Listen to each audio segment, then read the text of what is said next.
Greetings, first-class fans and friends. Welcome back once again to another exciting episode discussing all the goings-on in the FCL, the first-class league. That's right. We've got competitors working hard to make their way to the Schmoedown. We've got Vanessa, Fitzsimmons, and Kofi, Outlaw, in a number one contenders match. Who's moving on to face the spoiler himself, Nick Harley? We'll discuss all that and everything else going on in the FCL. And, of course, as always, I'm joined by my wonderful co-host, Ryan.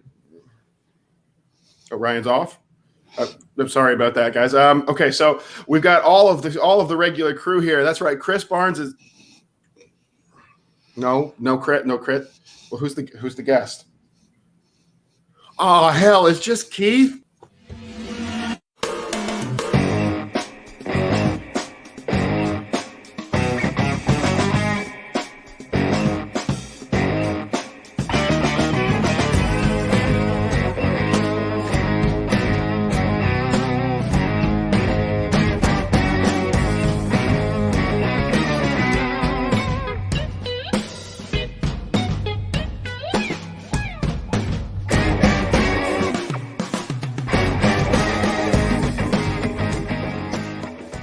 All right, well, as announced, folks, welcome back once again to This Week in the FCL. We had a couple amazing matches this week, and I am joined, of course, by the one and only Keith Kilduff, here to break down the stats, the matches, and everything going on. Hello, Keith.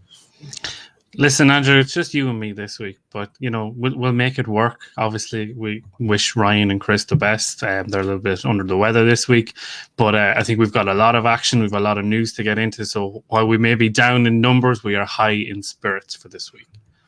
And it is a high-spirited week in the FCL. We had some great matchups coming our way, and we're going to even dip back a little bit in time and go back to last week's matches. We're covering a little something that we somehow managed to miss on our last show. 4 words that I'm sure today I will be thinking internally very regularly. I'll do it myself.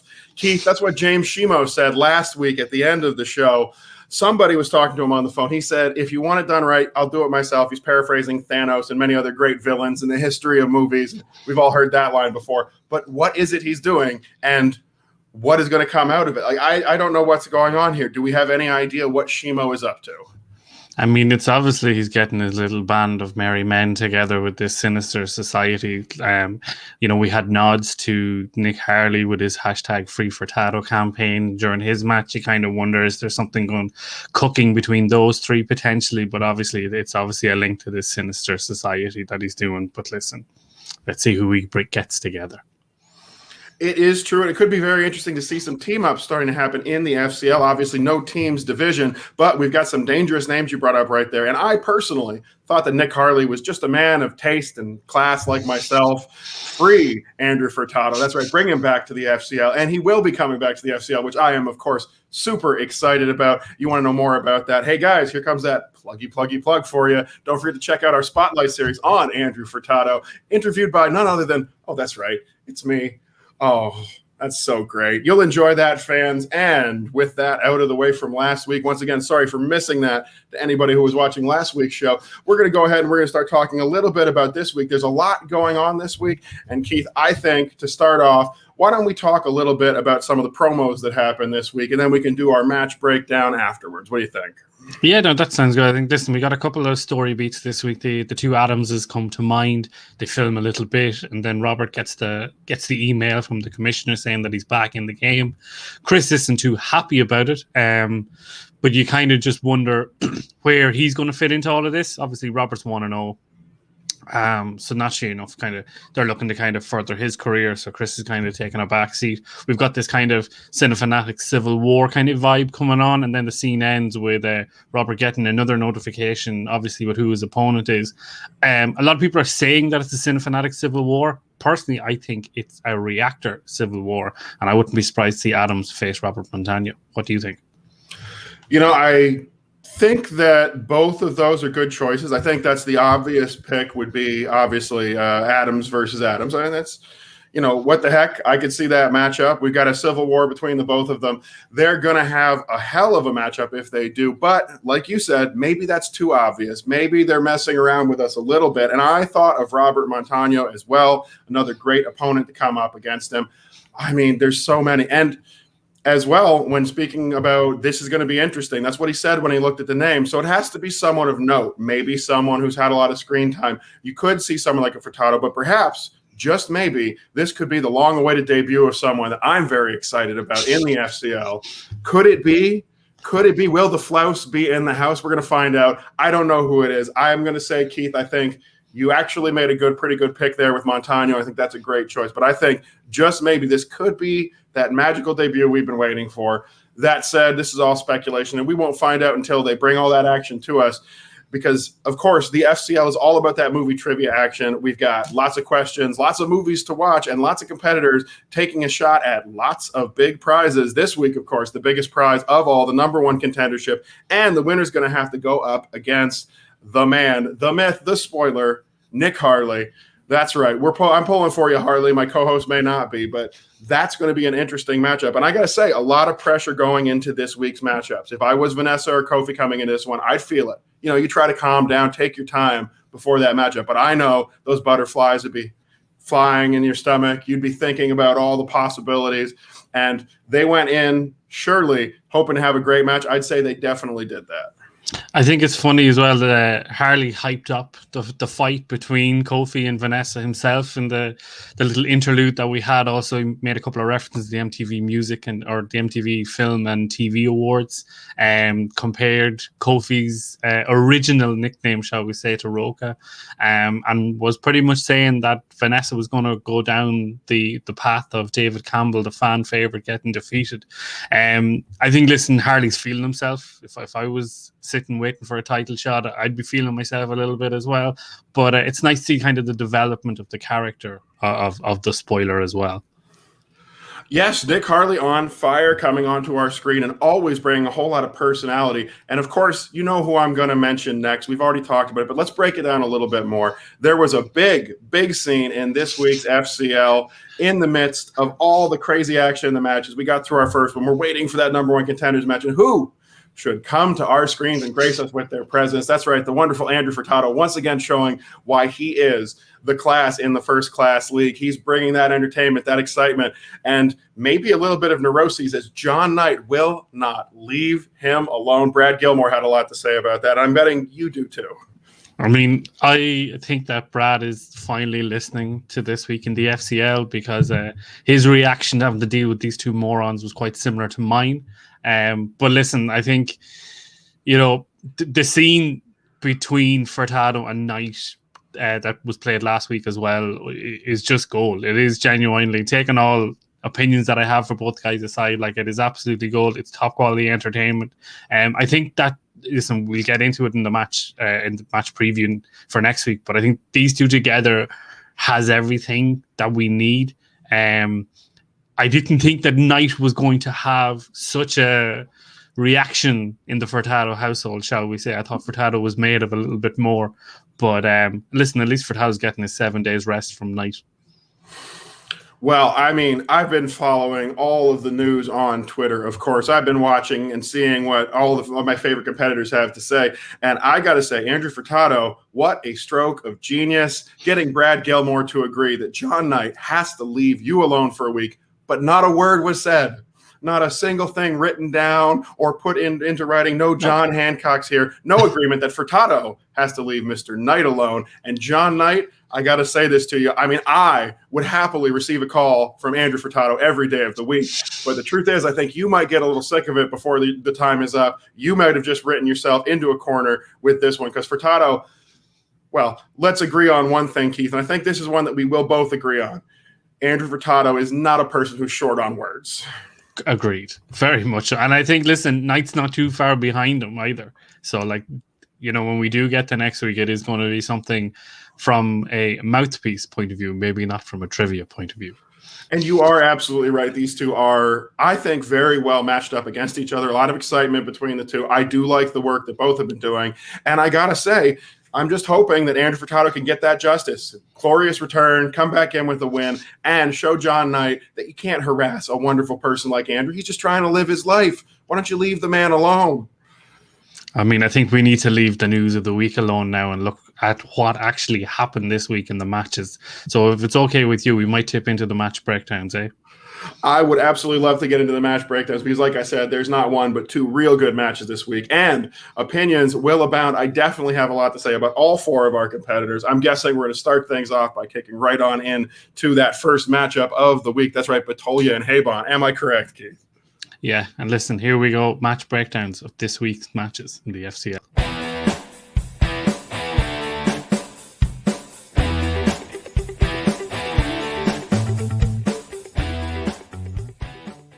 So FCL 8 is finally in the books as we solved the riddle on who was going to face Nick Harley in the number one contender. But before that, we've seen two returning players. I won't make a Survivor joke this week, Andrew, don't worry. I didn't get a chance to research it too much. But yeah, we've seen Battoglia and Haibon come back. I think we were all pretty hot on Battoglia beforehand. And last week, very much so, we all kind of had this feeling that he was the guy. Getting into the match itself, beforehand in the promos, there was a nice kind of touch, and I kind of was, when I was in the live chat on Tuesday night, there's a nice subtle little change in Battoglia's character in terms of like how he's dressing now. It's almost like this kind of like, because he's the wise guy, this mobster kind of figure.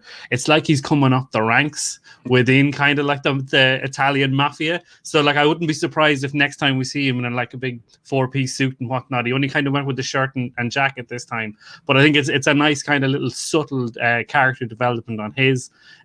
Gerard is Gerard. Listen, he was happy enough to take shots at himself, take shots at Battoglia. And we got into round one. We said that Gerard was going to back up what he did in his first match, and he did. Another perfect round, 9 for 9.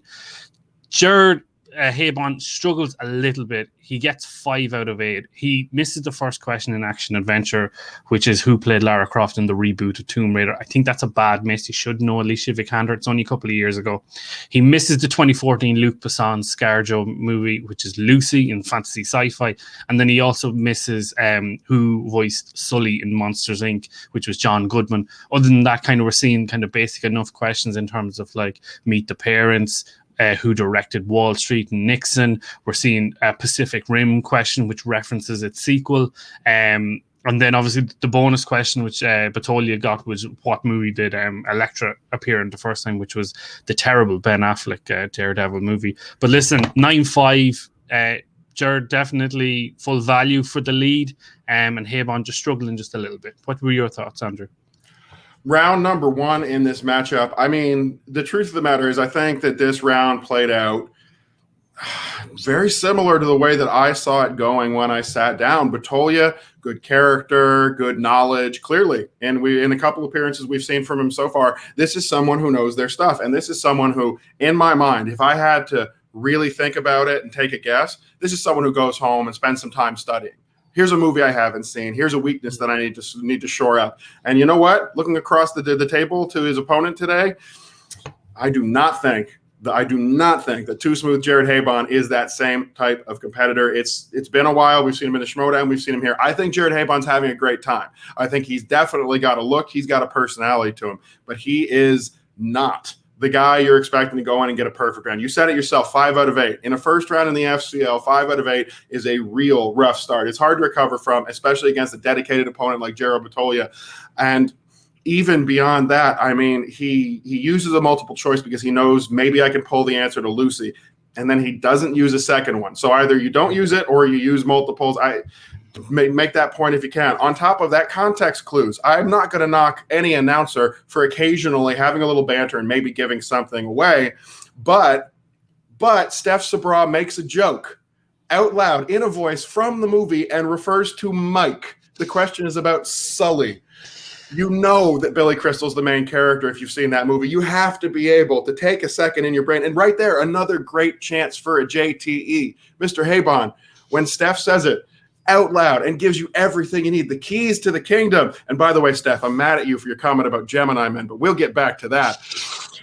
Those keys are there for you. You have to reach out and you have to take them, Gerard. Listen to what is being said around you. Situational awareness may not always be a key in movie trivia online, but this match definitely could have helped him pick up another point. Not in the end that I think it's going to end up mattering. We know how this match is going to turn out after this first round.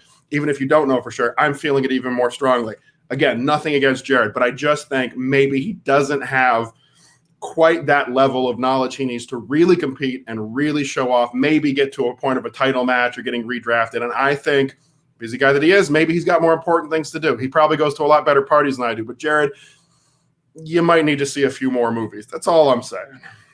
Yeah, I definitely think, listen, Haibon has a certain level of knowledge, and I think he's not going to add that much to it to kind of like push himself forward.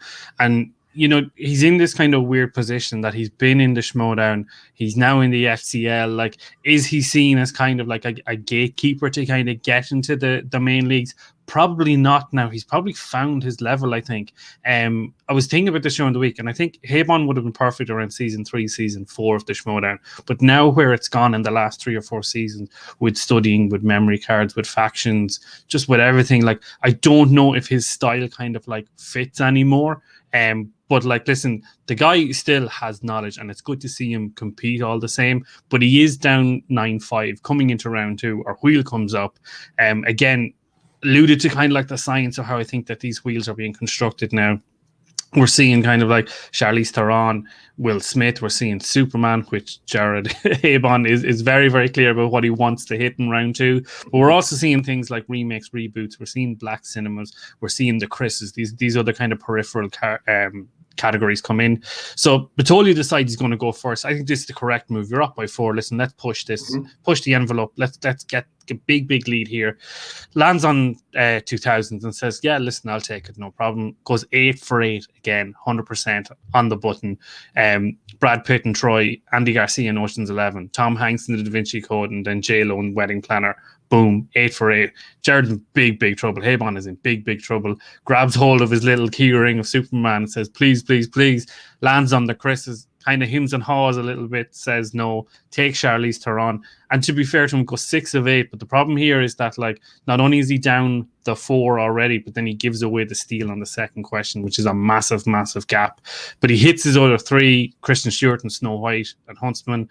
Monster was what Charlize Theron won her Oscar for. And then What Fruit was in the what poison fruit was in Snow White and Huntsman, which was the apple. But obviously that steal from Battoglia, the James McAvoy and Atomic Blonde, like, he did the right thing, I think, in going down to multiple choice, not knowing the movie, not knowing what to do. But it was just, he didn't need to bleed any more than what he had.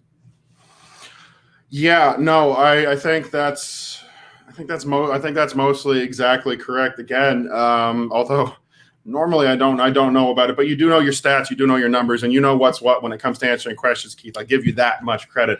And you're right.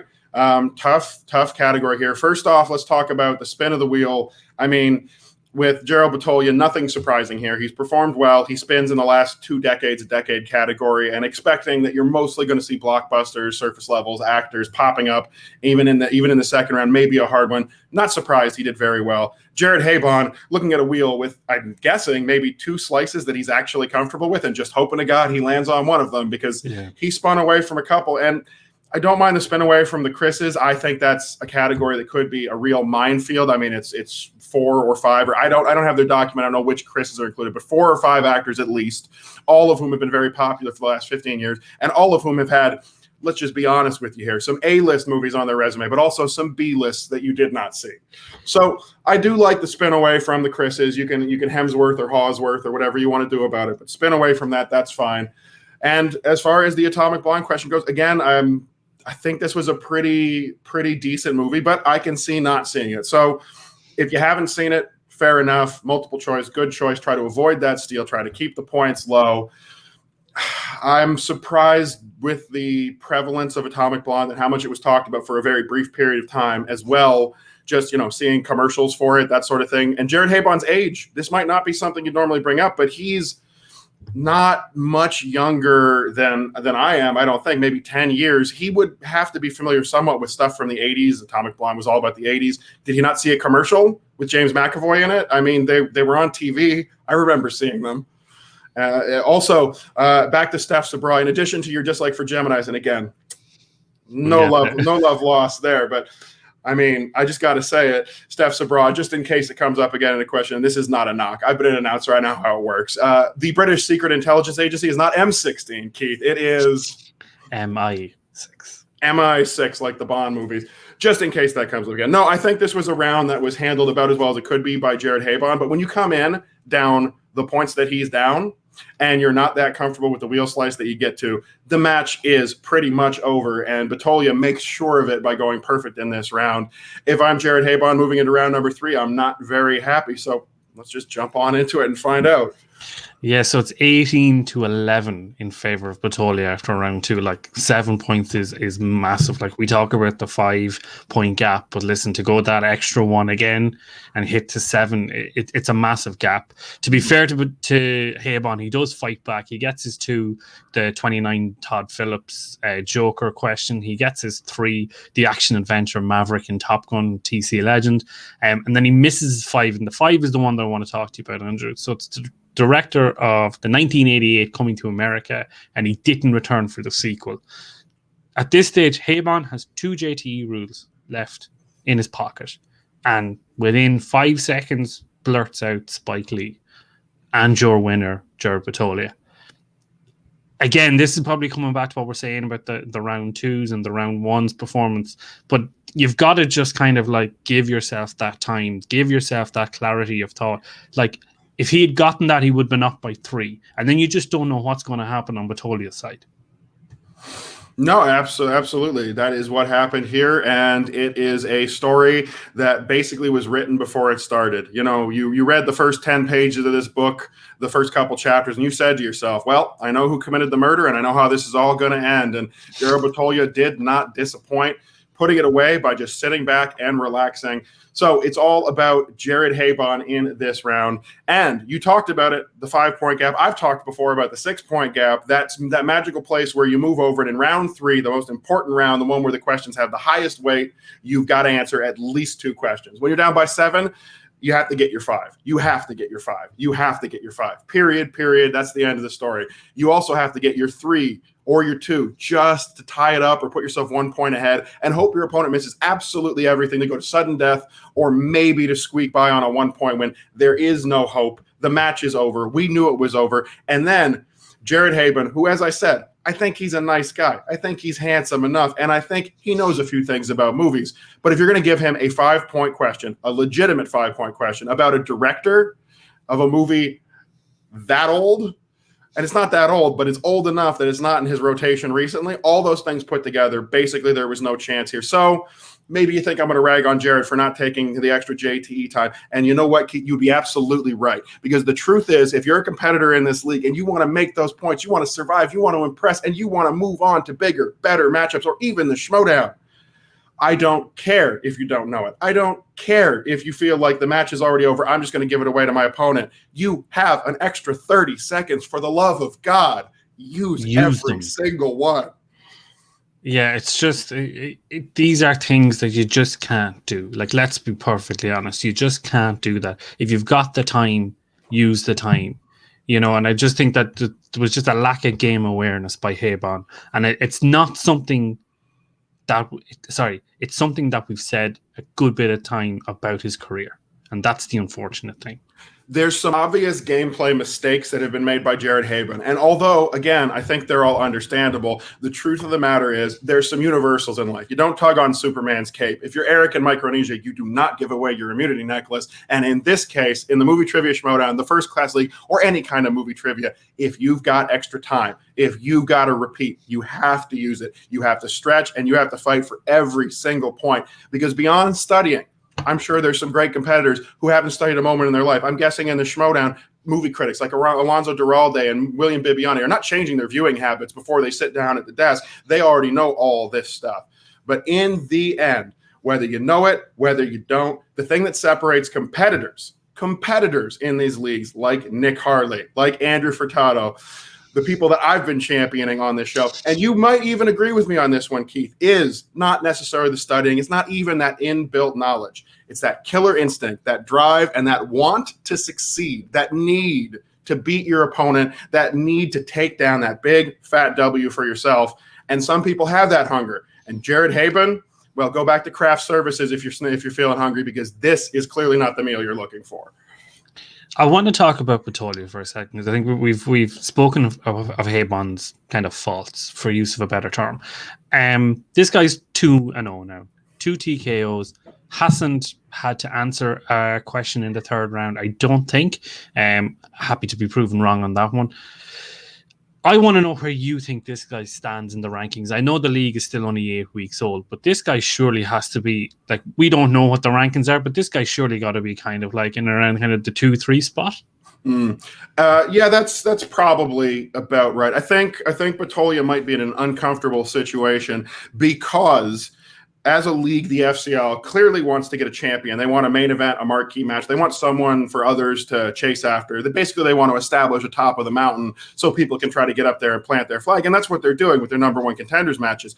Normally, a competitor who does as well as Battoglia in 2 matches, like you said, no round 3 questions as far as we can recall, just answering everything without much hesitation, without much difficulty. Normally, they'd be top of the heap. But right now, because you have 2 to 3 to 4 competitors all being moved around that title picture, maybe Battoglia falls just outside.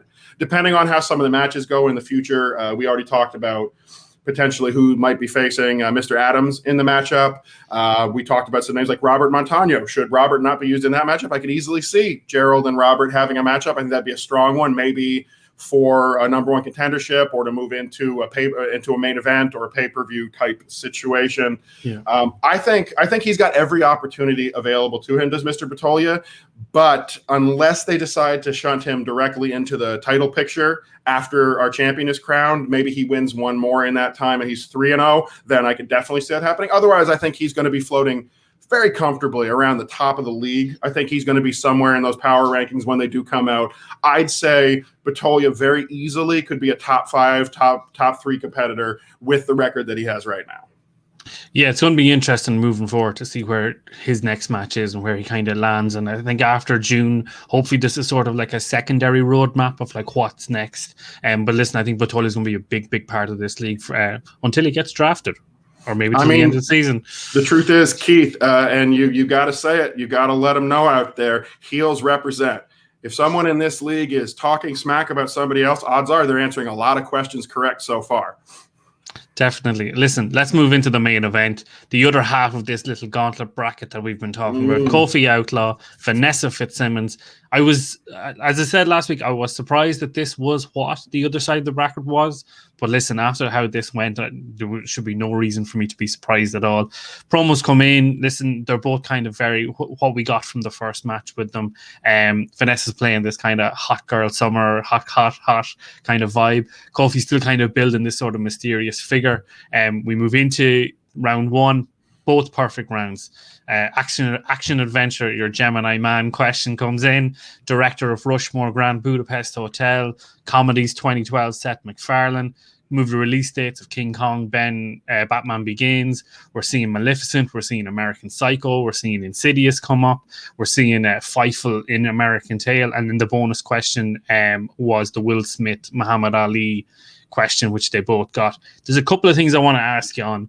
The first thing, I felt like Kofi really pulled 2005 movie release dates out of his ass at the last second. That saves his perfect round. And the second thing that I wanted to ask you was, is there a potential challenge with the whole Vanessa not putting Anne for An American's Tale? Or do you think that challenge would have gotten through? Well, I mean, Kofi making a good guess and McCougang or Stacey Howarding or however you want to call it, the whole situation.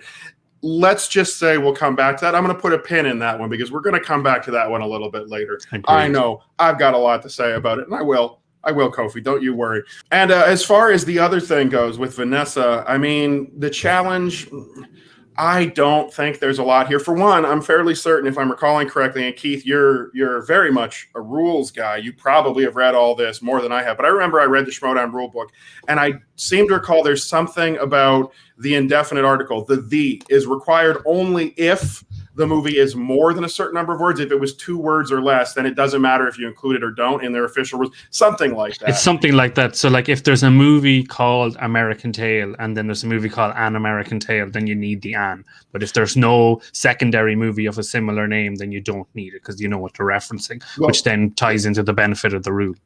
To be honest, I honestly thought that maybe this wasn't about the American Tail. I looked at the boards when they turned around. I think it might have been a spelling concern because I know it was spelled on, I think it was spelled on Kofi's board Tale, and on Vanessa's board Tail, which phonetically is the same. I think it might actually be an American Tail with an AI. It's been years since I've seen the movie, and I'm not studying for matches, so don't quote me on that one. But I think in the end, if you want to ask, would this challenge have worked? Absolutely not. No way. It's phonetically correct. She knew what she was talking about.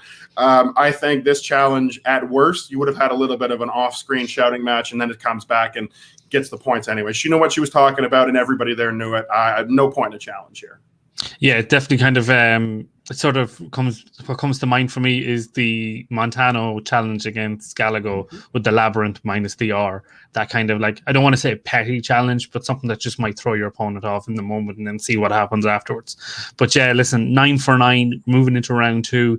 Again, the wheel for this one was a little bit interesting because I couldn't quite pin what person's strength was put on. So we get musicians in film, Bill Murray. We get holiday films. We get J-Lo. We get Wizarding World 2010s. We get animated. We get the dystopian future, time travel. We get 1990s, and we get Eddie Murphy. So we get 2 decades.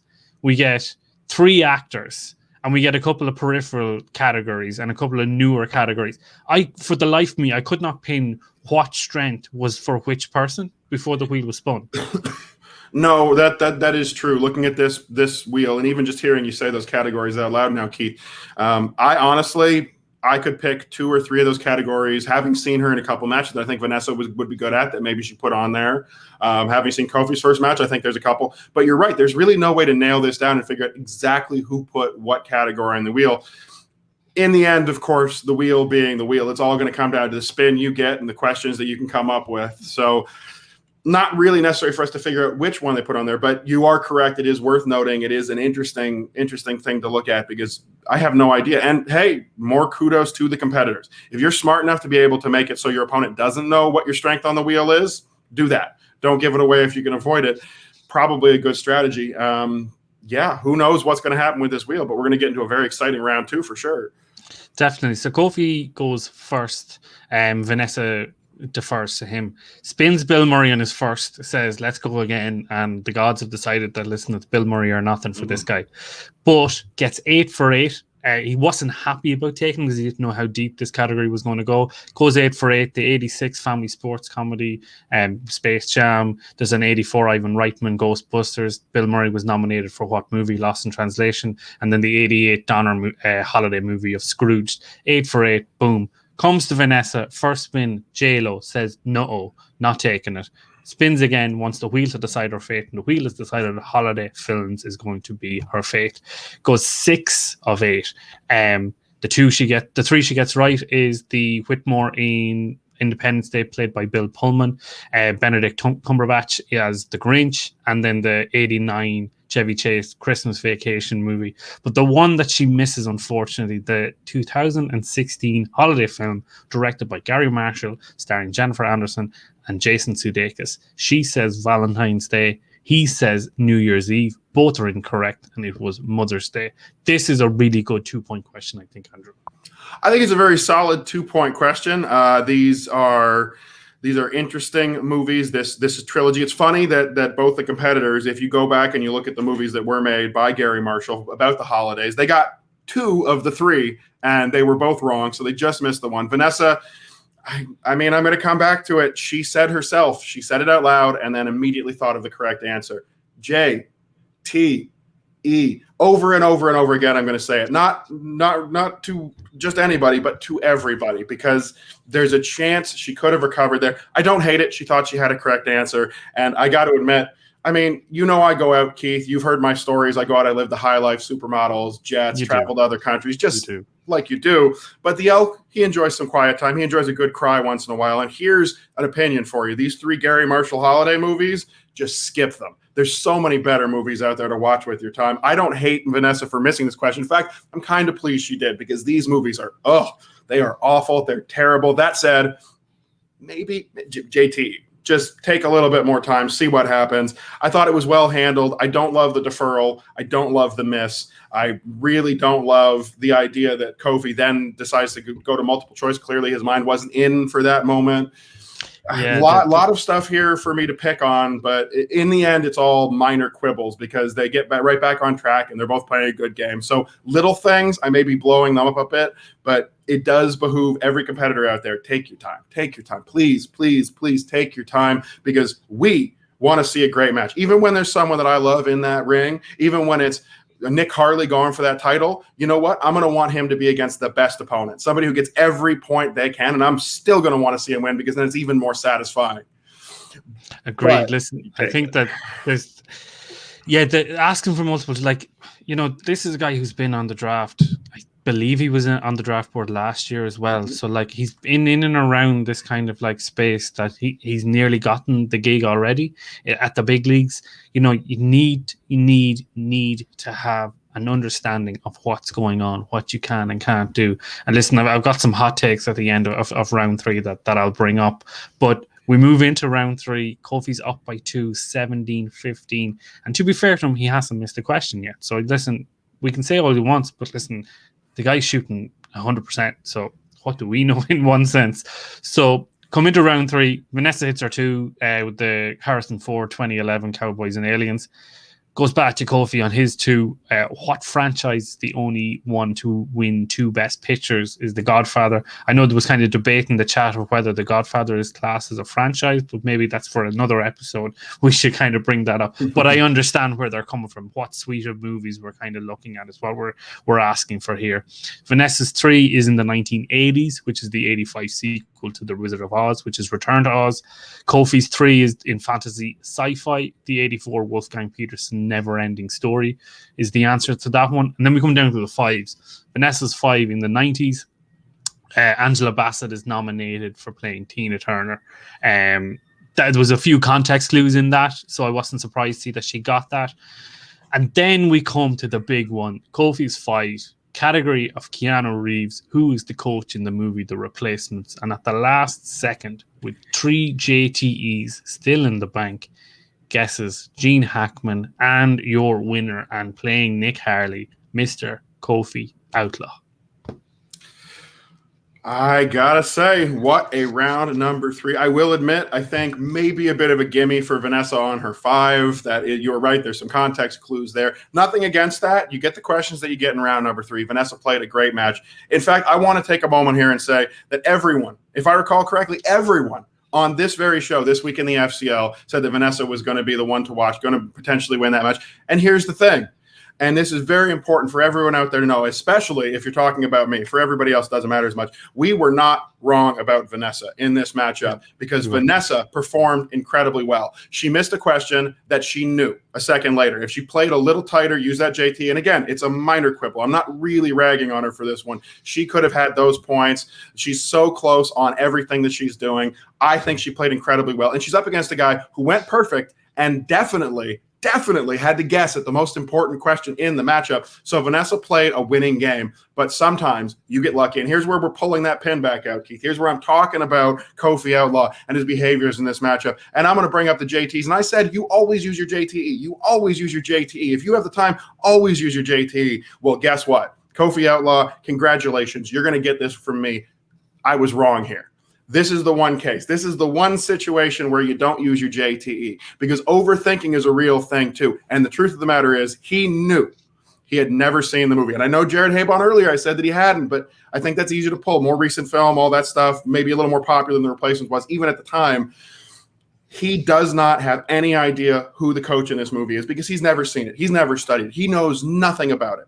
So you know what? Make your best guess. Take your shot, and I will give it to you, Kofi. Your best shot this week was just good enough. But you're going up against Nick Harley now. That's right, a man who's walked through his matches against some pretty good competitors, a man who knows seemingly everything about movies despite not watching them. And if you are going to be guessing at your 5-point in that matchup, we might not be seeing you with a belt around your waist. So remember to study hard, play hard, respect for the win. I like the fact that you shot for it because like Wayne Gretzky says, you miss 100% of the shots that you don't take. Good for him. Good win. I would have liked to see Vanessa come out of this with the victory, but I think both played incredibly well. Both had a really great matchup, a lot of fun. And with the matchups that we saw going into it, both of our number one contenders matchups so far, if you are not hyped for the title match, I don't know what's wrong with you, because we've got a great title match coming your way. Kofi versus Nick Harley. I won't tell you who I think is going to win because you probably already know. But hey, Keith, great match all around. Definitely. And I think, listen, with all these kind of, like, for use of a better term, missteps that Kofi had throughout the match, the guy went 100% on his own questions. I just want to counter what I said earlier. It's not 100% in the match because he missed the steal. But this is a guy who's gotten 27 points, and we're not impressed by what he did in certain ways. And that's scary to say, that if this guy could learn everything and the little nuances of this game, this guy could be like unbeatable. I think, listen, and it's something for a couple of weeks ahead, obviously, but Nick Harley is going to have his hands full with Kofi, because there's obviously a level of knowledge within him that is just sticking with him, and that's helping him. But I don't know how long that can go on for, would be my only thing. But if he gets 1 point more than everybody every single time he plays, it doesn't matter what way he gets it. You are correct there. As much as I hate it, the truth is sometimes a blind squirrel finds a nut. A stop clock is right 2 times a day. And Kofi Outlaw, oh God, I love that name. Wonder where he came up with it. He is moving on to face Nick Harley. I'm not saying that Kofi Outlaw doesn't have knowledge. Clearly, if the questions that you miss are about movies like a Gary Marshall holiday movie, and you're guessing at The Replacements, which, hey, I was right in the pocket when that movie came out. I was a teenager. That's when you saw everything that came out every summer with all your friends and your popcorn and your stuff. I couldn't remember who the coach of that damn movie was. It's not all that popular. So I will say he's got the knowledge. He's got the power. I'm just saying that Nick Harley so far has proved to be damn near bulletproof. He's practically Superman in those matches. He's not missing a lot. He's playing well. And at the same time, he's doing it while he's full and up and big. Lots of character coming out. Clearly, this is a guy who's comfortable. I would be afraid to step into a match against Nick Harley. Kofi Outlaw, you need to step into that matchup prepared. You need to be ready. Do your studying for anything that you can possibly study that might be on that wheel. And then forget all of it, relax, go in with confidence, and have a good time, have a good matchup, because that's what we all want to see. And when Nick Harley beats you for the title, well, I'll say I told you so on the next show after that. Listen, I think we've boxed off everything that happened in FCL 8. So listen, let's look forward to what's happening next week in the FCL.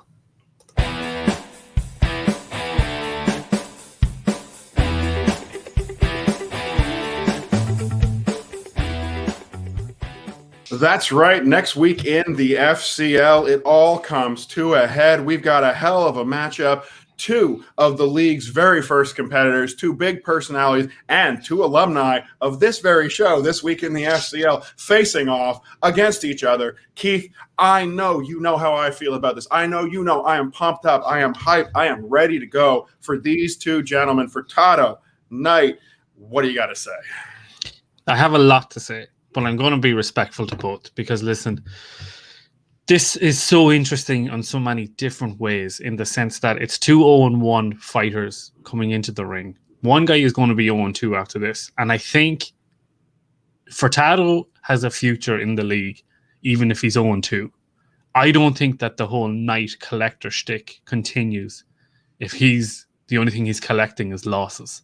I think that in terms of their knowledge, Andrew seems to know more, but I think he gets confused in terms of what he's trying to get to sometimes. Whereas I think Knight has a better grasp of knowledge for what we're seeing so far in the first 8 weeks. I have Knight as the slight favourite, but the big thing is going to be round 2 and seeing what bullseye slice that either can get. They've both been very, very vocal when they've come on here. Knight has said he's the king of comic book movies. We're going to see some sort of IG slice. Andrew is really, really excited about horror. If horror on the wheel again, he gets it, then that's going to be a bullseye slice for him. But the thing that I'm interested in seeing is, are these guys going to chase slices in round 2? Are they going to respin, or are they going to hold? And I think that's where this match is going to be won or lost. Well, the importance of your strategy in round number 2 and round number 3 cannot be overstated. Lots of points up for grabs and a lot of big swings possible. Round 2 particularly, 8 big points up for grabs, a lot of strategy to navigate with multiple choice and JTEs, and of course, the steals. Maybe more dangerous even than the 5-point question. You give up a couple of steals, a 2 and a 1, and you are worse off than missing your 5 and getting everything else correct along that same line.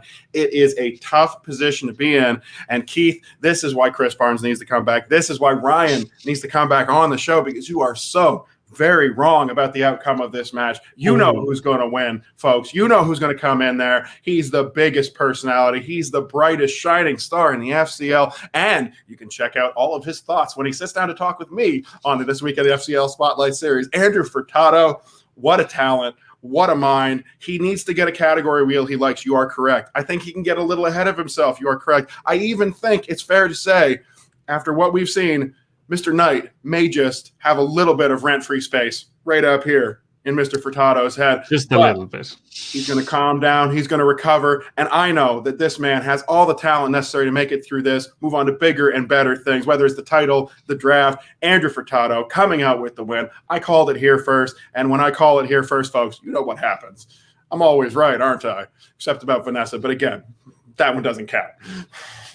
Listen, I think it's going to be exciting. I think if the promo for the match is anything like what we've gotten from these guys in the last couple of weeks and on Twitter, it's going to be fantastic. It has the feel of a main event. Knight has been crying out to be in the main event ever since he's been on us. Furtado was saying that he's a main event fighter. So listen, they've both got their shot. They're both in the box seat, and it's up to them to decide what happens and how it happens. I do think that Knight is going to somehow scrape this win, but I think the league is better if Furtado wins, and that pains me to say that, Andrew. It really, really does. Well, sometimes you just got to admit it when you see it. I've talked to some of these competitors on Twitter. I've talked to some of these competitors in private messages, and the truth of the matter is I've told a few of them, and more than a few of them, that I see something special in the way they've been performing because, like I said before, game recognizes game. And Keith, you might just be enjoying the game. You're playing Candyland while the rest of us are playing chess. But if you think Furtado would be better for the league, then maybe you're just starting to see the way that things really are. Mr. Knight, in the same vein, because Keith is being so generous to Mr. Furtado, I'm going to say something nice about you. If you win, it would be fine. Listen, I think that's all that we can say about next week at this point. But this is something you've mentioned a couple of things there, Andrew. You did sit down with Mr. Furtado and in the second of our Spotlight series, and we have a little clip that we want to kind of show the audience, give them a little taste of what's to come for the 30 minutes when you sat down with this guy. Don't hide what I watch. I'm very public about it. And the thing is, if you go on there, there's no organization. I watch what I want to watch when I want to watch it. If it's a musical, if it's a drama, if it's a comedy, if it's a horror, if it's a subgenre of a movie, I'm going to watch it. I can watch in one day a movie from 1940 to 2010 to a movie that takes place in 2040. It doesn't matter. And because of that, there is no studying me. There is no benefit to knowing what I'm watching other than if you want like great movie tips. But the movies that really blew my mind when I was a kid and made me love film as much as I do. 1960s, The Apartment by Billy Wilder, starring Jack Lemmon and Shirley MacLaine. If you've never seen it, I have a tattoo right there, the key to Apartment 2A. It's one of the best movies ever made. First dark comedy, black and white. It's absolutely stunning. But you'll never see it in the FCL. You know why? Too good. I have to agree with you on that one. The Apartment, a brilliant piece of filmmaking. A lot of movies that people overlook, I find, when their viewing habits tend towards their own lifetimes. Feel free to head back, find some of those films that came out before you. There are some gems like that one, recommended by Mr. Furtado, and now by myself as well. Yeah. But we have movies, we have trivia, all of that is on your plate. And obviously, you've got a lot of talent, you've got a lot of a passion for the sport. But you've also got what I would like to call an inimitable style. Today, you're a bit dressed down, but in your first match, you were sharp as a tack. Talk about what goes into the costuming. I'm sure William Bibiani will be thrilled with this portion of the interview. Oh, boy. I wear so much. I really do. Even now, I have thousands of movie T-shirts. This is my Movies at Home Club T-shirt from super yucky. I genuinely love going out there and finding any kind of t-shirts that speak my mind. I make my own t-shirts off tpublic.com. Like I love movie references. Oh, yes, indeed. All that and more. It was a true pleasure, Mr. Furtado, sitting down with you and having discussion about it. And fans, you can check that one out on our channel right now. This week's Spotlight Series with Andrew Furtado, hosted by, of course, yours truly. You like the Spotlight Series? Hey, check out Ryan discussing with Vanessa and Robert from Late to the Party as well. We've got some great stuff there and surely more great stuff in the future. But I would appreciate if you check that one out, just like you're checking this one out. It's about an hour. We sat down, we talked, we had a good time, and I learned a lot about Mr. Andrew Furtado. All that on the channel. Check it out. Like, comment, subscribe. You know what to do. Listen, I think it was a great conversation between the two of you. There's clearly a little bromance between the two Andrews, shall we say. So, listen, it's a great conversation. It's a great series that we're putting together. It's the second of many. We've got a couple more lined up in the future, and I can't wait to bring that to the audience. But listen, why don't you see us out, Andrew? All right. Well, with all of that, we've talked about the main event next week. We don't know what the undercard's going to be. We've talked about the matches this week. Were we hard on the competitors? Maybe. Did we provide you a little of insight? Hopefully. And did you have a good time hanging out with me and Keith? Well, I carried it as far as I could on my back. That's right, folks. Thank you for joining us once again at This Week FCL. Of course, you can check us out on all the social medias. I'm at Kelk Andrew. And you can find me on Twitter and Instagram at Cakelduff Media, and also check out the Opening Pair podcast YouTube channel with myself and Kyle Gavin. Check out Chris and Ryan and all the stuff that they do. Links are in the description below. And listen, for yourselves, like, comment, subscribe, do all those things. Help us grow and help you grow by us helping you grow. And hopefully next week we'll be back with some more news from the FCL. Of course, we will. We'll always be here to bring you that news, those updates, and a little bit of our own opinion sprinkled in there. Next week, maybe I'll be rejoined by a special guest. Maybe I'll be rejoined by my regular co-host. And do, as Keith said, please check out everything Ryan and Chris are doing on their own, on social media, on YouTube. They're both working very hard, putting out a lot of content, and we would appreciate if you showed some support to them. As you've always supported us, we're going to be back with you next week on This Week in the FCL.